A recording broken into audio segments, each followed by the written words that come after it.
সমবিন্দু সংক্রান্ত উপপাদ্য। উপপাদ্যগুলো করার আগে যেগুলো জানতে হবে সেগুলো হচ্ছে সমবিন্দু কথাটা কোথা থেকে এসছে বা কিভাবে এসছে। সরাসরি চলে আসছে যে সমবিন্দু সংক্রান্ত মানে সমবিন্দু কথাটা কিভাবে এসছে। কিছুই না, সিম্পল একটা জিনিস। যদি আমি একটা ত্রিভুজ আঁকি মানে একটা বিষমবাহু ত্রিভুজ আঁকি, তাহলে এটা হচ্ছে সেটা একটা বিষমবাহু ত্রিভুজ।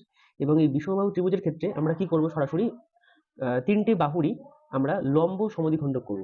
অর্ধেকের বেশি ব্যাসার্ধ নিয়ে উপরে নিচে কাটতে হয়, তাহলে প্রত্যেকটি বাহুরই যদি তোমরা এরকম অর্ধেকের বেশি ব্যাসার্ধ নিয়ে উপর নিচে ব্যাসার্ধ দিয়ে কাটো, তাহলে যে তিনটি রেখাংশ বা তিনটি সরলরেখা পাবে সেটা কিন্তু একটা বিন্দুতে ছেদ করবে। সেটা কোথায়? সেটা হচ্ছে এইখানটায়। ঠিক আছে, একটা বিন্দুতে ছেদ করবে এবং দেখা যাবে যে এই বিন্দু থেকে যে প্রত্যেকটি যে ত্রিভুজের শীর্ষবিন্দু আছে সেই শীর্ষবিন্দুর ডিস্টেন্সটা কিন্তু সেম। ঠিক আছে, এটা হচ্ছে মেন ব্যাপার। তো যদি আমরা ওই বৃত্ত মানে ওই বিন্দুটাকে কেন্দ্র করে একটি বৃত্ত অঙ্কন করি, মানে ওই বিন্দুটাকে কেন্দ্র করে এ অথবা বি অথবা সি, এই যে এ হচ্ছে এ, বি অথবা সি, এই তিনটের যে কোনো একটার মাপ নিয়ে যদি আমরা বৃত্ত অঙ্কন করি, তবে সেটা হবে হচ্ছে একটি পরিবৃত্ত। তাহলে আমরা জাস্ট একটু মানে এগিয়ে আসছি কথাটা, সেটা হচ্ছে সমবিন্দু। সেটা কি? সমবিন্দু হচ্ছে ওই যে তিনটি রেখাংশ যে একটা বিন্দুতে ছেদ করেছে, সেটাই হচ্ছে ওই বিন্দুটাকে বলা হবে হচ্ছে সমবিন্দু। এখানে লেখা আছে যে সমবিন্দু কি লেখা রয়েছে, যে হাতে কলমে পেলাম, এই যে লাস্ট লাইনটা দেখো, যেটা লেখা আছে যে অ্যাঙ্গেল ট্রায়াঙ্গেল ত্রিভুজ এবিসি এর এবি, বিসি এবং সি এর লম্ব সমদ্বিখণ্ডক তিনটি হচ্ছে সমবিন্দু। তো লম্ব সমদ্বিখণ্ডক কি, যেটা আমি এক্ষুনি বললাম। আচ্ছা, এবার সেটা হচ্ছে সমবিন্দু, এবং এই সমবিন্দু সংক্রান্ত যে উপপাদ্য সেগুলো হচ্ছে আজকে বলবো। এবং তাছাড়াও আরো দুটো জিনিস রয়েছে যেগুলো না বললে কিন্তু হবে না। সেটা হচ্ছে সমবিন্দু সরলরেখা। সমবিন্দু সরলরেখা হচ্ছে যে যে বিন্দুটাতে যে বিন্দু দিয়ে ওই তিনটি মানে লম্ব যেটা গেছে আর কি, ওই বিন্দু তিনটেকে বলা হবে হচ্ছে যে সমবিন্দু সরলরেখা বা কনকারেন্ট লাইনস। এবং আরেকটা যেটা সেটা হচ্ছে তোমার পরিকেন্দ্র আছে, পরিবৃত্ত আছে। এই যে একটা আছে কেন্দ্র, একটা পরিবৃত্ত, আর একটা হচ্ছে পরিব্যাসার্ধ। এটাকে বইয়ের ভাষায় আমি বোঝাচ্ছি না, একদম সিম্পল ভাবে বোঝাচ্ছি। সেটা হচ্ছে ফার্স্টে পরিবৃত্ত হচ্ছে কি, সেটা হচ্ছে এই যে যেটা আর কি তিনটি সরলরেখা যেখানে মিলিত হয়েছে সেখানটায় যদি আমি পয়েন্টিং করে, মানে পেন্সিল কম্পাসের যে পয়েন্টিংটা আছে ওখানে যদি আমি পয়েন্টিং করে এ বি অথবা সি কে যদি আমি ব্যাসার্ধ নিয়ে একটি বৃত্ত অঙ্কন করি, তাহলে বৃত্তের মধ্যে এই ত্রিভুজটা থাকবে। মানে ব্যাপারটা ঠিক এইরকম দেখতে হবে। এরকম। ঠিক আছে? এটা বৃত্ত হলো না, তবুও যাই হোক হাতের মাপে এঁকেছি। তো এইটা হচ্ছে তোমাদের পরিবৃত্ত বলবে। ঠিক আছে? তো পরিবৃত্ত এটা হলো। তো পরিবৃত্তর সঙ্গে এটা কি আছে? আচ্ছা, পরিকেন্দ্র। পরিকেন্দ্র হচ্ছে পরিবৃত্তের যে কেন্দ্র সেটাকে বলা হবে হচ্ছে পরিকেন্দ্র। তো এটা হচ্ছে পরিবৃত্ত, আর কেন্দ্র হচ্ছে ঠিক মাঝখানটায় আছে। তাই এটাকে বলা হচ্ছে পরিকেন্দ্র। পরিকেন্দ্র হচ্ছে এইটা। ঠিক আছে? এটাকে বলা হচ্ছে পরিকেন্দ্র। আচ্ছা, আর এই যে টোটালটা তোমরা দেখতে পাচ্ছ, এই যে গোলাকার, এটা হচ্ছে বলা হচ্ছে পরিবৃত্ত। আচ্ছা, নেক্সট এখানে দেওয়া দেওয়া রয়েছে সেটা হচ্ছে পরিব্যাসার্ধ। পরিবৃত্তের যেকোনো একটি ব্যাসার্ধ। ব্যাসার্ধ কিভাবে আঁকতে হয় বা কি করে আঁকতে হয় বা কোনটাকে বলা হয় যে পরিব্যাসার্ধ, সেটা তোমরা জানো। সেটা হচ্ছে কেন্দ্র থেকে এই পরিধি পর্যন্ত একটি রেখাংশ, এটাকে বলা হচ্ছে পরিব্যাসার্ধ। তাহলে তিনটে গেল। তো নেক্সট সরাসরি চলে আসছি আমরা উপপাদ্য 27, ভীষণ ইম্পর্টেন্ট, এবং এই ভিডিওতে আলোচনা করা হবে যে পরীক্ষায় আসার মতো যে কতগুলি ইম্পর্টেন্ট উপপাদ্য। ত্রিভুজের বাহুগুলির লম্ব সমদ্বিখণ্ডক তিনটি হচ্ছে সমবিন্দু। যেটা আমি এক্ষুনি বললাম যে এগুলো করলে হবে সমবিন্দু, সেটাকে প্রমাণ করতে হবে। তো এখানে কি লেখা আছে? ফার্স্টে তোমাদেরকে যেটা লিখতে হবে সেটা হচ্ছে এই কোয়েশ্চেনটা কিন্তু আগে তোমাদেরকে লিখতে হবে যে ত্রিভুজের বাহুগুলির লম্ব সমদ্বিখণ্ডক তিনটি সমবিন্দু। নেক্সট প্রথমে লিখতে হবে এখানে ধরি এবিসি। এবিসি একটি ত্রিভুজ অঙ্কন করতে হবে, এবং যেগুলো দেখতে পাচ্ছ যে ডট ডট ডট ডট দেওয়া আছে, এই ডট ডট গুলো হচ্ছে পরে আমাদের অঙ্কন করেছি, মানে আমরা অঙ্কন করেছি তাই জন্য ডট ডট দেওয়া আছে। যদি আমরা অঙ্কন আগে করে নিয়ে তাই লিখতাম, তাহলে কিন্তু এরকম ডট ডট দিতাম না। ঠিক আছে, কাজের কথায় আসি। ধরি ত্রিভুজ এবিসি, এই যে ত্রিভুজ এবিসি, এই ত্রিভুজ এবিসি, এবি বিসি এবং সি এ বাহুর মধ্যবিন্দু হচ্ছে, মানে এবি বাহুর মধ্যবিন্দু ডি, বিসি বাহুর মধ্যবিন্দু ই এবং এসি বাহুর মধ্যবিন্দু এফ, যেটা এখানে প্রথমে বলে দিয়েছে যে এবি ও বিসি বাহুর উপর লম্ব টানা হয়েছে দুটো। কোথায়? এই হচ্ছে এবি বাহুর উপরে লম্ব টানা হয়েছে কোথায়? এই হচ্ছে লম্ব টানা হয়েছে এইটা। ঠিক আছে? আচ্ছা, নেক্সট কি হয়েছে যে বিসি বাহুর উপরে আরেকটি লম্ব টানা হয়েছে। বিসি কোথায়? এই হচ্ছে বিসি বাহু। এই বিসি বাহুর উপরে লম্ব টানা হয়েছে ই থেকে লম্ব টানা হয়েছে। ঠিক আছে? এই হচ্ছে ই থেকে লম্ব টানা হয়েছে। ও বিন্দুতে মিলিত হয়েছে, সেটা হচ্ছে এই যে ও বিন্দুতে মিলিত হয়েছে। পরিষ্কার?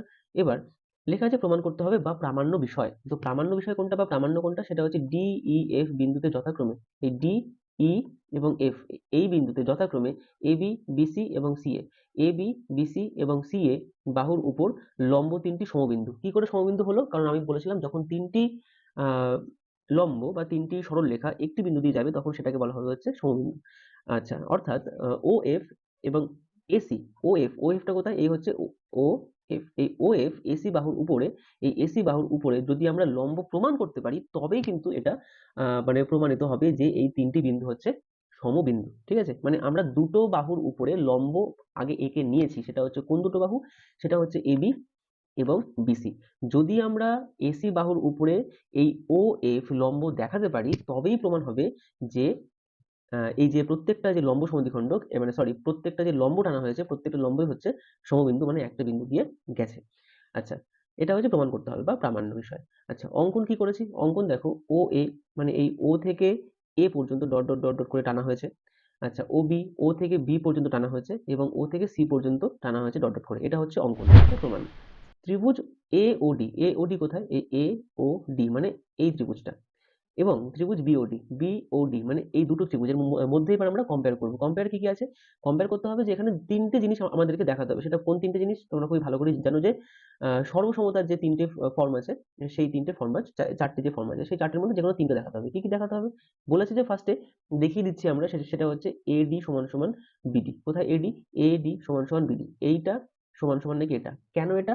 কারণ এটা হচ্ছে লম্ব সমদ্বিখণ্ডক, যে ওই ডিও, এই যে ডিও যেটা গেছে ওটা নাকি, ওটা এ বি কে সমান দুটো ভাগে কিন্তু ভাগ করেছে। তাই জন্য লেখা যায় যে এডি সমান সমান বিডি। নেক্সট হচ্ছে যেটা লেখা যায় সেটা হচ্ছে অ্যাঙ্গেল এডিও। অ্যাঙ্গেল এডিও কোনটা? এ ডিও মানে আহ, বলছি এই যে এই কোনটা, ঠিক আছে, এডিও, কারণ যেহেতু ডি কোনটা কিন্তু মিডিলে আছে, ডি কোনটা আছে এটা এডিও সমান সমান বিডিও, বিডিও এই কোনটা, এই কোনটা সেম আছে। কেন সেম? কারণ এটা কিন্তু সমদ্বিখণ্ডক করা হয়েছে, লম্ব সমদ্বিখণ্ডক, এবং লম্বর এদিকে ওদিকে কিন্তু সেম কোণ হবে, ঠিক আছে। যদি লম্ব সমদ্বিখণ্ডক করা হয় তাহলে এদিকেও 90 এদিকেও 90 হবে, ন্যাচারালি যেটা হয়। আরেকটা যেটা আছে সেটা হচ্ছে এই দুটো ত্রিভুজের মধ্যে একটা সাধারণ বাহু আছে। কোনটা? এই ডি ওটা হচ্ছে সাধারণ বাহু, কারণ এই ত্রিভুজের ক্ষেত্রে ডিওটাও লাগছে, আবার এই ত্রিভুজটার ক্ষেত্রে ডিওটাই লাগছে, তাই জন্য লিখেছে এখানে ওডি হচ্ছে সাধারণ বাহু। তাহলে আমরা কি করলাম? দুটো বাহু সেম দেখাতে পারলাম আর একটা কোণ সেম দেখাতে পারলাম। এই দেখানোর জন্য আমরা কি লিখতে পারি যে এই ত্রিভুজ দুটি হচ্ছে সর্বসম। সর্বসম সাইন কি? আশা করি তোমরা জানো। তো যে দুটো ত্রিভুজ এখানে আলোচনা করা হয়েছিল সেটা হচ্ছে এই এ ও ডি মানে এইটা, এবং হচ্ছে বি ও এই বি ও ডি মানে এই ত্রিভুজটা। এই দুটো ত্রিভুজ হচ্ছে সর্বসম, অর্থাৎ সর্বসম সাইনটা হচ্ছে এটা।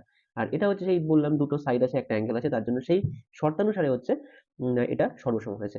আচ্ছা, নেক্সট একই রকম ভাবে এখানে ও এ সমান সমান ও বি, এটা হচ্ছে সর্বসম ত্রিভুজের অনুরূপ বাহু। ও এ সমান সমান ও বি, ও এ কোথায়? এই হচ্ছে ও এ, আর ও এ হচ্ছে ও বি হচ্ছে এটা। এটা হচ্ছে এই দুটো ত্রিভুজের সর্বসম যে ত্রিভুজটা সেই ত্রিভুজের দুটি বাহু এখানে বলা আছে। তাহলে অনুরূপ ভাবে সর্বসমতার এস এ এস শর্তানুসারে, মানে আবার যদি আমি দুটো ত্রিভুজ নিই, কোন দুটো ত্রিভুজ? যদি এটা এটা নিই অথবা এটা এবং এটা নিই, তাহলে সেক্ষেত্রে কিন্তু প্রমাণিত হবে যে প্রত্যেকটা ক্ষেত্রে এস এ এস অর্থাৎ সাইড অ্যাঙ্গেল, সাইড বা বাহু কোণ বাহু শর্তানুসারে আহ সর্বসমতার শর্তানুসারে কিন্তু সেই দুটো কিন্তু সেম হবে, ঠিক আছে। তাহলে সেটা যদি সেম হয় তাহলে আমরা কিন্তু এই ও এ সমান সমান ও বির জায়গায় আমরা আবার লিখতে পারি ও বি সমান সমান ও সি, ঠিক আছে। দেখো, ও এ সমান সমান ও বি মানে ও এ সমান সমান ও বি এটা, এবং ও বি সমান সমান ও সি মানে হচ্ছে ও বি সমান সমান ও সি। আর ওই ত্রিভুজটার ক্ষেত্রে মানে এই যে যে ত্রিভুজটা আসছে এই যে এটা এটা আর এটার ক্ষেত্রে আমরা কোন দুটোকে সেম করতে পারি? ওসি সমান সমান এও, সেটা হচ্ছে দেখো নিচে লেখা আছে যে ও সি এই যে সমান সমান এও। হ্যাঁ, এবার ঠিক আছে। আচ্ছা, যদি সেটাই হয় তাহলে আমরা তিনটে সমীকরণ পেলাম, একটা এই 1 নম্বর 2 নম্বর আর এই যে 3 নম্বর সমীকরণ পেলাম। এবার দেখো যেখানে লেখা রয়েছে যে ত্রিভুজ এ এফ ও মানে এ, এই এ এফ ও মানে এই ত্রিভুজটা, এই ত্রিভুজটা, এবং হচ্ছে সিএফও মানে হচ্ছে এই ত্রিভুজটা, এই ত্রিভুজটার মধ্যে কি কি আছে?